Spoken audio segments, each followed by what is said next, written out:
just flying time again. And a new plane.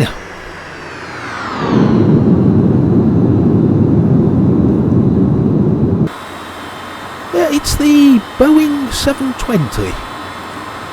Which is a variation of the 707. You probably knew that anyway. Yeah, seems quite nice.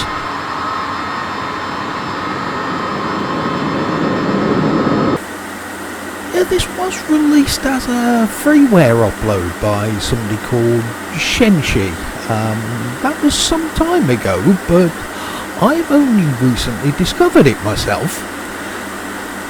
Being a nice old school thing with ancient gauges that have needles on them, it's just my kind of plane. And I've got to say that so far I think it's very nice indeed.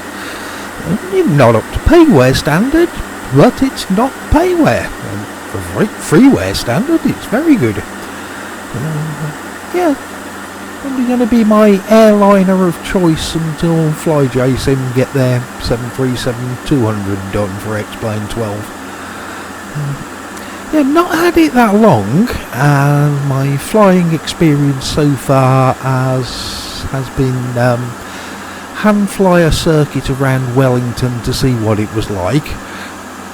Second flight was another short one just from Woodburn into Wellington, and that was so I could test the autopilot. Then the third flight, well, welcome aboard. This is only the third flight I've ever taken. So yeah, still very new to things, don't know what I'm doing yet, but I'm having fun. So we've taken off from Wellington today. The idea is, just another fairly short flight. We're going to go to Auckland, the reason being that this can be the first in the new occasional series of flight videos about where can I land the 720. Now, obviously we'll be totally fine with something the size of Auckland, but then I'll start taking it to smaller and smaller places until we find out where the limit is. The other bit about Auckland is the ILS, and we'll make use of that today. So we do have a basic autopilot that can climb, descend, altitude hold, heading hold.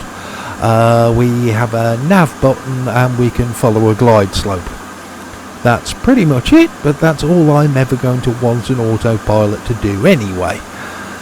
Manually dialing up the next VOR and flying like that's perfect for me. If a flight requires an LNAV button, I don't really want to do that flight.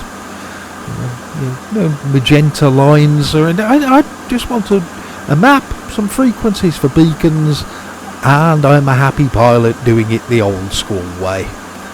I just think that's more fun and engaging. Well, it is for me anyway. Well, each to their own, but that's what I like, and this plane is perfect for that style of flying. We'll use the ILS to start our approach, but I will try and land it myself. Don't know if this one is capable of auto land, although it's going to be a bit of a waste of time if it is. Landing is the most fun bit, so I'm always going to do that myself. As for the approach, as I said, I don't know what I'm doing yet, so flap and gear limit speeds are a complete mystery. Don't expect any realism when all of that gets deployed. For the approach speed, again, don't know. The first time I flew that one circuit I wasn't really paying attention. Second flight I tried for about 140 knots, and that didn't seem too bad. Bit of a longer float than you might want, but nothing too horrific, so I'm going to aim for about 140ish again. Now, a little bit over or under that speed and I'm not going to worry, but yeah, we'll just see what happens. I don't want to go too much slower, as I've not stalled this aircraft to know when that happens and what it feels like, and I don't really want to find out today either, so 140ish it will be. Yes, and yeah, I'm not going to do this as an official new series of videos like the top 10 thing was, so it'll just be one of these, let's see where we can get the 720 into land. It'll show up within the heading of these just flying videos occasionally. And as I go along, I might get to learn how to fly the plane properly too. Yeah, unfortunately there doesn't appear to be any documentation with the download, and a brief YouTube search for a 720 tutorial didn't turn up very much. However, if I search for a 707 tutorial, I'm guessing I'll probably have better luck if I try that. And as this is a variant of the 707, I would assume that everything in the cockpit is the same. There might be a few issues depending on what sources of info there are, as a lot of things in here seem to work, but not everything. Hey, freeware, not payware, so no problem with that.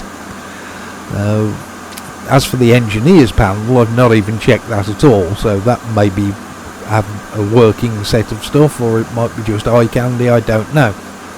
Yeah, so we'll see eventually if any tutorials are useful and appropriate for what you can actually do in this particular plane.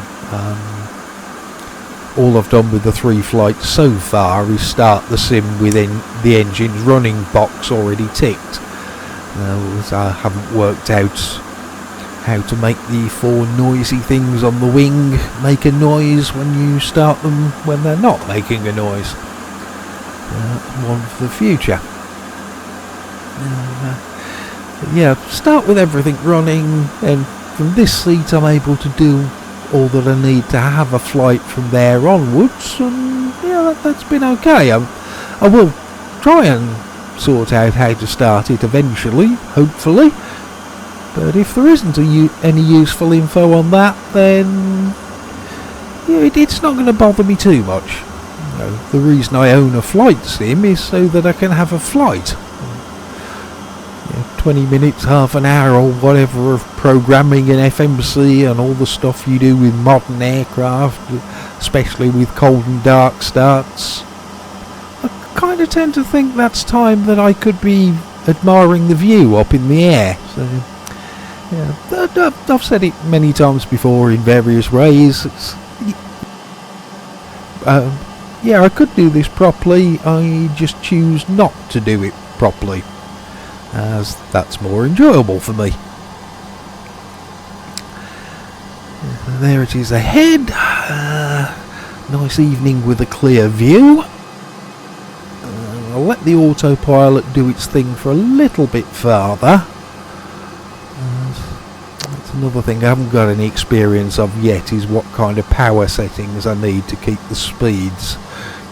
So my throttle usage is another one to add to the list of stuff I'm sure I'm not doing properly, but such is life.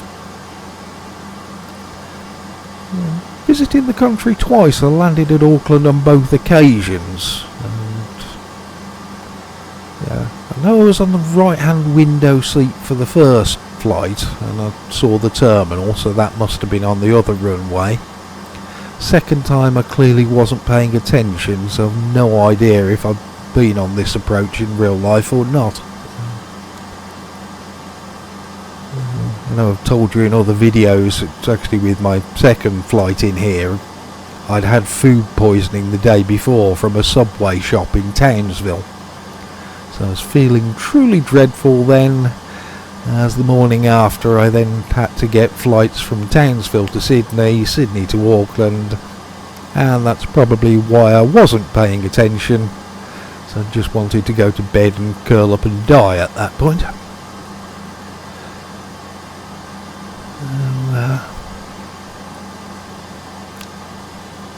Okay, near enough, shall we say? Autopilot off. I have control.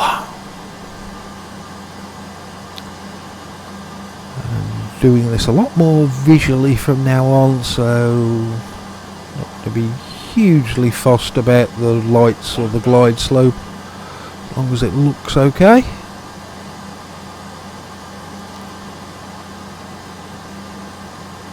We're doing fine so far. Let's speed somewhere near 140, so that will do.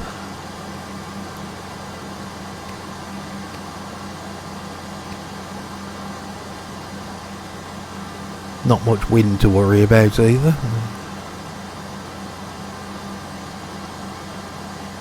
Yep, still looking good.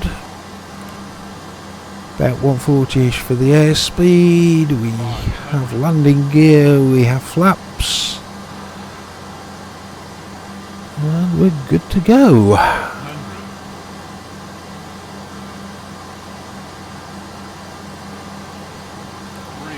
Can say a little ATR ahead. I think it should be off the runway just about in time, but I'm gonna land anyway. 200. Doing good. 50, 40, 30, 20, 10.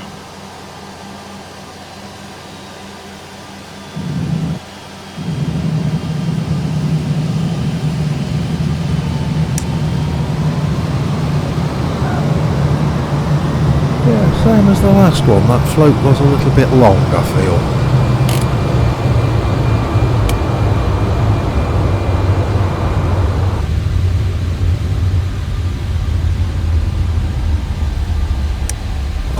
We'll get off the runway here and then have a look.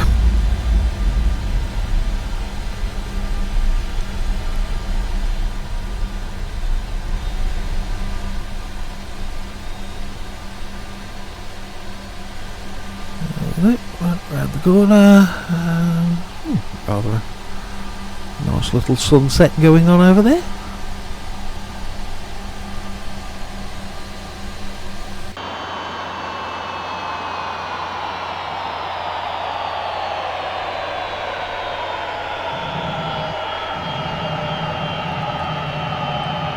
Yeah, long float, but soft enough touchdown. It's alright. And as we do have a cabin, quick wing view.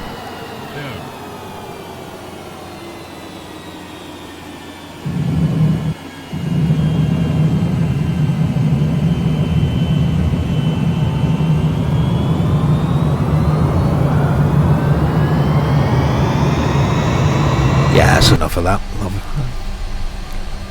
never found wing views to be massively interesting, I must admit. Yeah, it does look quite pretty over there with the sun setting, doesn't it? Kind of wish the other runway had been in use and have that in the view all the way down. Well, we'll sort ourselves somewhere to park.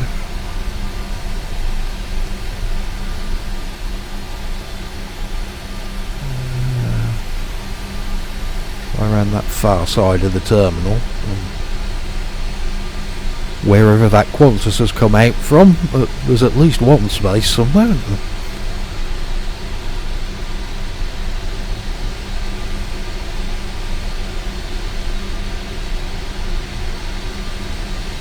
Yeah, Traffic Global does do quite a good job of filling up this airfield. And right here, that one at the end of the terminal looks free, doesn't it? So yeah, that'll do, we'll go for that.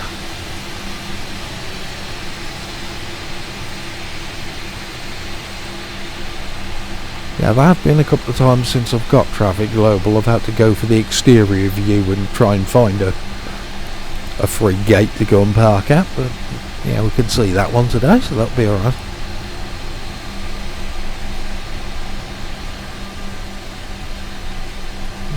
Fit nicely in that end.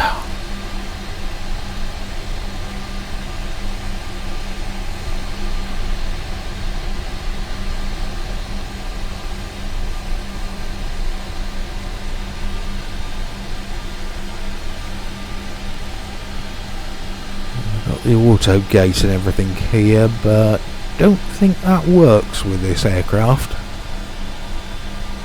Believe you have to have an entry door mapped or something like that in the plane model, which I'm assuming this might not have.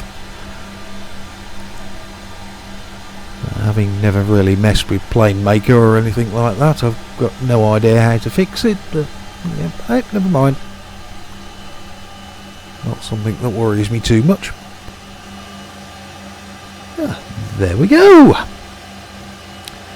Yeah, the first of our occasional series of where can we fit the 720 into. And it will come as no surprise whatsoever that somewhere as big as Auckland, yeah, it lands here very happily. Plenty of runway to spare. Yeah, not going to take it anywhere too dangerous just yet, but yeah, we'll go for another smaller one next time. Right, that'll do then. See you soon.